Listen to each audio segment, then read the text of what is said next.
83 সালে পাশ করলাম। মোহত ভাই বাইসি ছিল, তো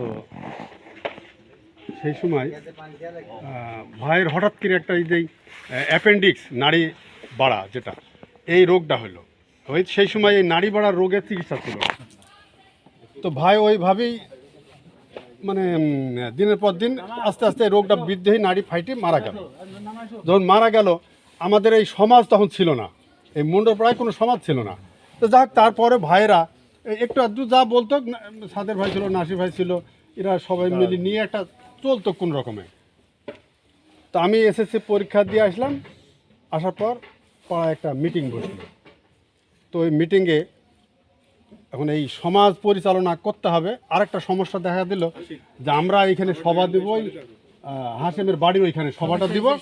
তো এই সভাটাই আমরা মাইক পাইলাম না, হাঁড়ি পাইলাম না, তিরপলটা পাইলাম না।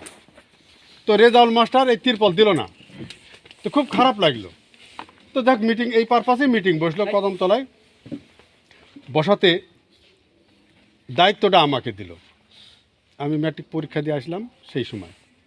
তো এই যে মুসা মামু আমার ডান হাতটা হাতে কিনে মাথার উপর কি বললো, বাবা এই পাড়াটা পরিচালনার জন্যে তুমি যথাসাধ্য চেষ্টা করো। অনেক আগের কথা, তার মানে 83 সালের কথা।